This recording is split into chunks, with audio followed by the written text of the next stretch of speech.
the state capitalist notion. All right, well, this is out there, right? It's what they call the third camp Trotskyites generally put this out, but other people put it out as well, right? The idea is that Trotsky, he didn't like Stalin. He declared that the USSR under Stalin was what he called a degenerated workers' state. But then there were followers of Trotsky in New York City. They call them the New York intellectuals. This is a whole book about them, actually, which I draw heavily from in my synthetic left research. It's called The New York Intellectuals by Alan M. Wald. And it is a whole history of this grouping in New York City. They called the New York intellectuals Trotskyites who broke with Trotsky. And they said, no, the Soviet Union's not a degenerated workers' state. It's not a deformed workers' state. The Soviet Union is state capitalism. That was the New York intellectuals, they were called. Max Shachtman was probably the most influential figure among them. There was also James Burnham. There was also Martin Aburn. There was, who else? And eventually out of that you got Susan Sontag, you got Irving Kristol, the father of neoconservatism, but they broke with Trotsky, and Tony Cliff in the UK, very good one, Joseph, right, and they argued that the Soviet Union was state capitalism. State capitalism. In the Soviet Union, there was a new ruling class called in the state, and they were exploiting the workers, and the Soviet Union was capitalism, just everything was run by the state. Well, the problem with that argument is that there's a fundamental misunderstanding of what capitalism is. Capitalism is not simply one group of people owning and controlling the means of production. It's one group of people owning and controlling the means of production to make profits. Let me emphasize that. Frederick Engels said that under capitalism, the means of production only function as preliminary transformation into capital, meaning houses only get built, so money can be made off them. Food is only grown, so money can be made off them. Under capitalism, profits are in command, as Mao said. Capitalism is a system of production organized for profit.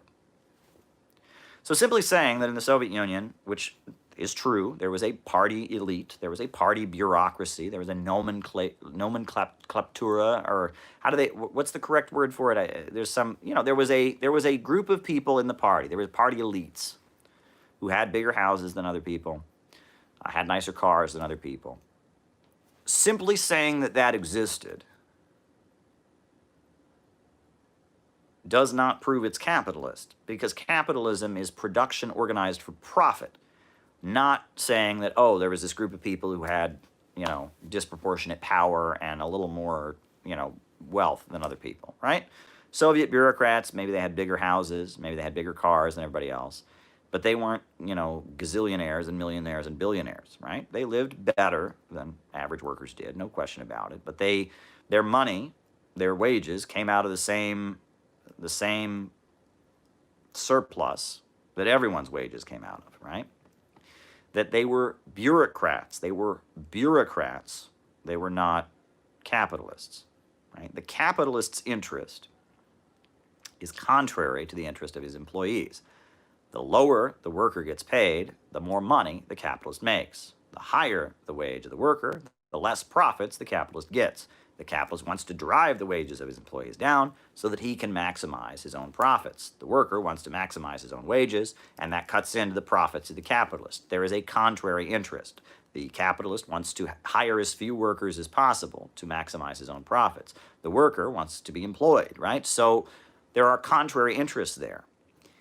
The Soviet bureaucracy wanted the Soviet people and Soviet society overall to become wealthier, so that they could get wealthier and their position would be more solidified, right? That the definition of a ruling class, not a ruling clique, not a bureaucracy, not a privileged group, but a ruling class. A ruling class has contrary interests to other classes. However, the Soviet bureaucracy had the same interests as the Soviet working class. They had privileges, they had bureaucratic privilege. But, the fall of the Soviet Union, great example, right? The fall of the Soviet Union was the destruction of the Soviet bureaucracy. The Soviet bureaucracy was broken apart, and Western capitalism set up shop in the former Soviet Union. Did that benefit Russian workers? No, right? If they were a separate class, right? If the bureaucracy of the former Soviet Union had been a separate class, right? If that class had been broken apart, it would have been good for the workers. Well, no, it was bad for them, right? I mean, that simply arguing that there is a privileged bureaucracy in a socialist state does not make it capitalist. Capitalism is production for profit. And in the Soviet Union, you had state central planning, and production was not carried out to make profits. It was carried out according to a state central plan, right? The Soviet Union did all kinds of stuff that did not make profits for people, that it was good for society overall, like building huge power plants, like, industrializing the whole country. They had a state central plan. They planned out their economy and carried it out. They didn't simply say, okay, okay, you're the bureaucrat and head of this industry, what'll make you more money? Okay, it's not how it worked. There was a state that capitalism is the rule of profits. Socialism is rational state central planning. The Soviet Union did not have a capitalist economy. It had a privileged bureaucracy. Great example. And actually, I think this comes from Trotsky of all people. And I'm not a fan of Trotsky, but, Trotsky could spell these things out because he was not, in the Soviet government anymore. So he could speak more explicitly, right? The Soviet government, it was necessary for them to speak very carefully. They were representing the Soviet state. Trotsky, that's why I encourage people, as much as I don't like Trotsky and I denounce his theory of permanent revolution, there's a little more candor and honesty there, and there's a nitpicky criticism, but he understood how the Soviet Union worked because he helped build it. And Trotsky makes the analogy, I've made this analogy many times because it's accurate, of what is a bureaucracy. So if you're building socialism in a country that is impoverished, right, in a country that has historically been poor, you're not going to have huge surpluses of food at first. There's going to be limited amounts of food. So you're going to have to ration the food and make sure that everyone gets some food. Make sure that one group of people doesn't get more food than other people and let other people starve. You're going to have to ration as you plan out the economy. You're going to have to say, okay, you get this much, and you're going to have to decide who gets what. So if you're rationing the food to make sure that everyone gets enough food, you're going to have a guard that makes sure that as they're handing out that bread to people, nobody cuts in the line and nobody punches somebody else and takes their bread.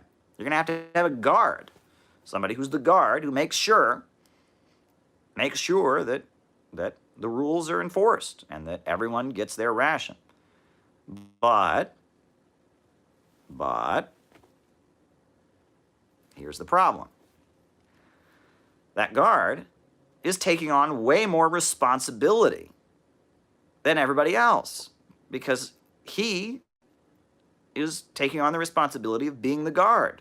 He's not just one of the people in the line getting their little piece of food. He's taking on the responsibility of being the guard. So he's going to demand that, okay, fine, I'll be the guard, but I get a bigger slice of bread than everybody else because I'm taking on the line of being the guard. So he's going to get a bureaucratic privilege because he's the guard. That's the bureaucracy. But then the question becomes, how do you prevent the bureaucracy from just taking their bread and overturning socialism, right? How do you control the bureaucracy? And how do you prevent something like in the USSR? In the USSR collapsed because half the bureaucracy just threw in the towel. Half the government bureaucracy in the USSR, pretty big chunk of it, just said, you know what, yeah, we're done with this. And they threw in the towel and surrendered. How do you prevent that from happening?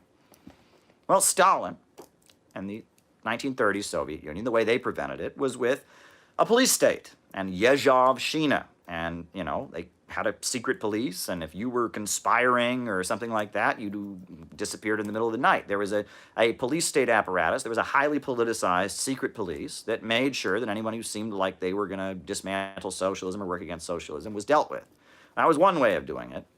After Stalin's death, you have Khrushchev's secret speech, you have the bureaucracy becoming less and less revolutionary, and the Soviet Union eventually falls. Well, what was another method? Mao had a different method of dealing with the bureaucracy. He said, we're going to mobilize society to constantly be kicking the bureaucracy's ass, the Cultural Revolution, right? We're going to mobilize mobs of Red Guard youth that'll constantly be terrorizing the bureaucracy. Are you a capitalist roader? And raiding their, and we're going to, instead of having a secret police do it, we're going to have a mobilization of mobs of people, and we're going to have like mob rule kind of to control and kick the ass of the bureaucracy. Well, that didn't turn out too well either. Didn't turn out too well, right? The Cultural Revolution was a nightmare. Mob rule, not good. Police state rule, not good. So how do you deal with this question of bureaucracy? This has been really the question that has defined 20th century communism. How do you deal with bureaucracy? How do you prevent the bureaucracy from doing what the Soviet bureaucracy did and surrendering? Well, China has found the answer. You create other ways for people to move up in society. You enable a market sector, right? If somebody in the Soviet Union, the only way you could get ahead, the only way you could get more money than everybody else was to get into the party bureaucracy. So a lot of people joined the Communist Party, didn't believe in communism. They just wanted a bigger slice of bread than everybody else. Well, that's a problem, isn't it? But in China, they said, okay, the Communist Party is for people who believe in communism. But if you just want to make money, go start a tech company. Go start a real estate company. And they created the market sector for the place for people that are just ambitious, just greedy, just want to get ahead. They go into the market sector.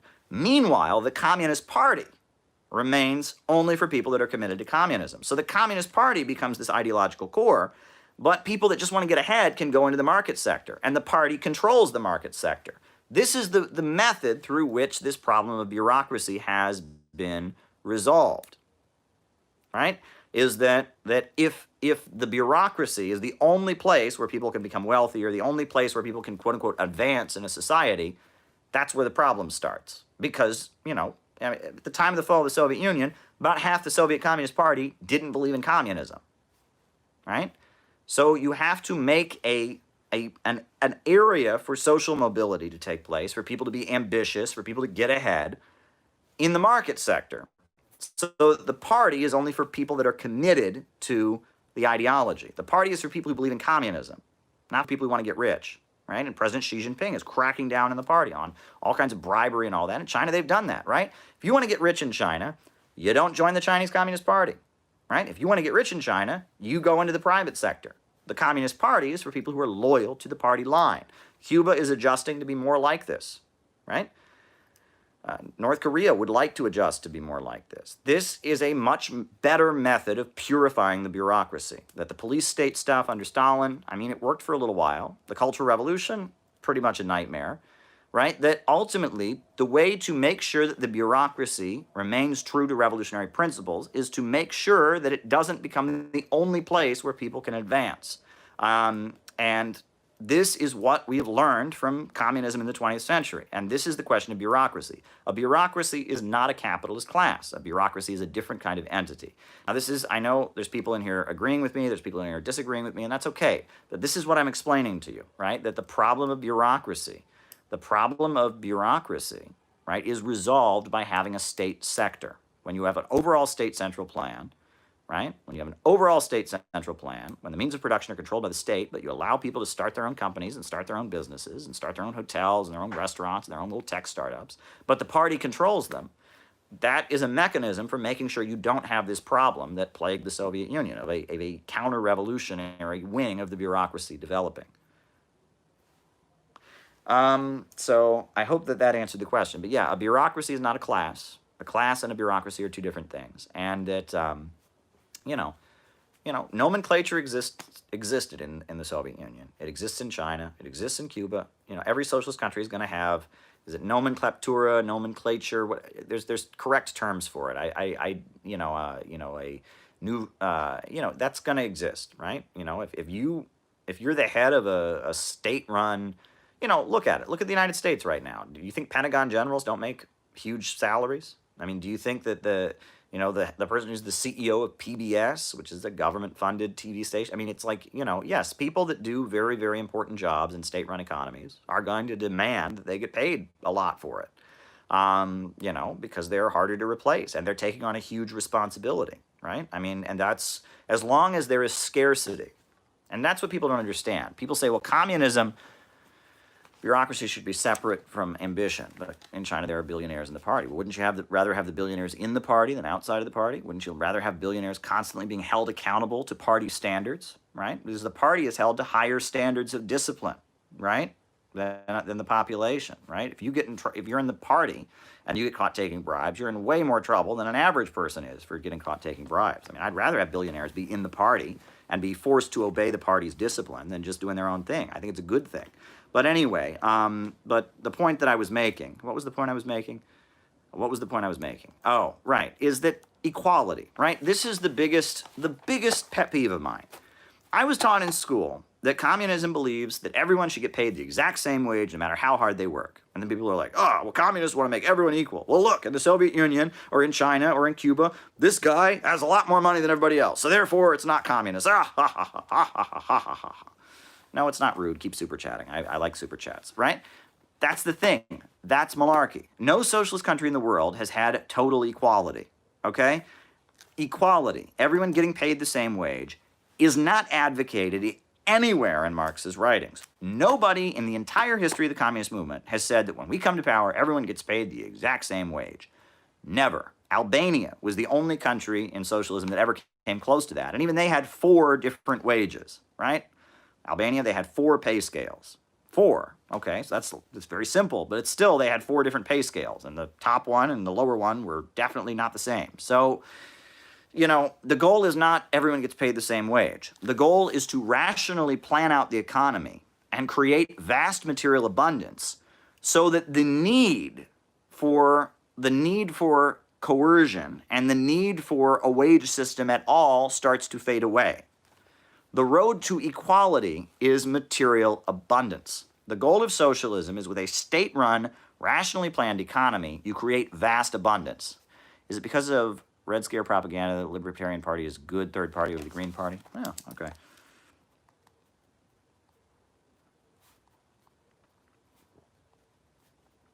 Over the Green Party. But yes, the goal is to create vast material abundance so that class differences and inequality and the need for anyone to hoard anything starts to fade away. That is the basis of it. Like, the goal is not to make everyone equal. Right? Libertarians, they always say, oh, communists want to make everyone equally poor. No, they don't. They want to make everyone equally rich. And the need for private property, the need for the need for inequality, the need for people hoarding stuff will fade away as everyone gets wealthy. The goal of communism is a world with so much material abundance, so much stuff, that no one feels a need to hoard anything anymore. That is the goal, okay? You read Marx, you read Frederick Engels, Socialism, Utopian, and Scientific. The goal is rational state planning of the economy so that we can get to a world in which there is no coercion because there's so much vast material abundance, right? So this idea you have in your head, communism is where everyone gets paid the same wage. Communism is about making everyone equal. Forget it. That's the only way everyone can be equal is if you have a huge amount of material abundance.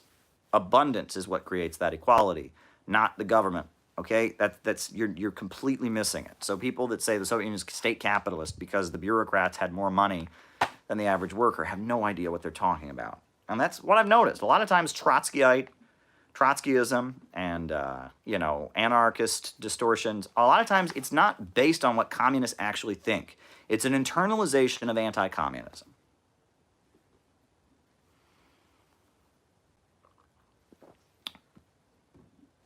All right, Mosley. We can talk about Mosley a little bit.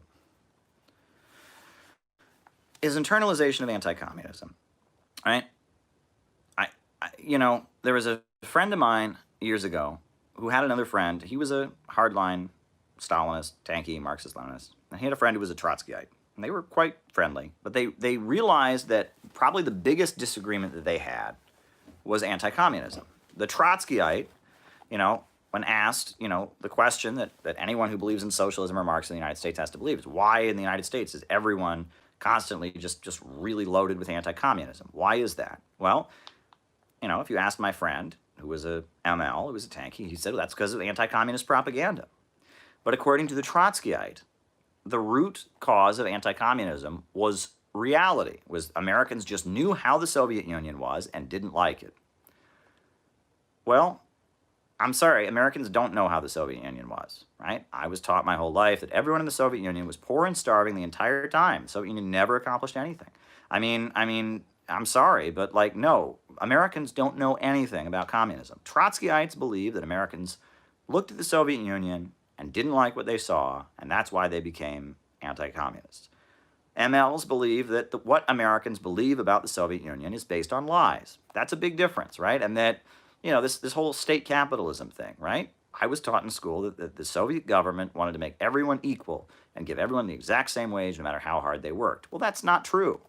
But if I kept believing that, and someone pointed out to me, the Soviet Union, oh, the guy who runs the steel mill, the state steel industry makes, 10 times what the average person makes or 100 times what the average person makes, I would go, oh, that's not real socialism. Well, I bet if Trotsky had been there, he would have gotten everyone paid equally.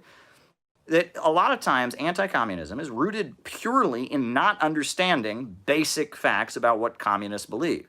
It's believing the lies about communism and trying to, anyway, I'm sorry, this got a little confusing.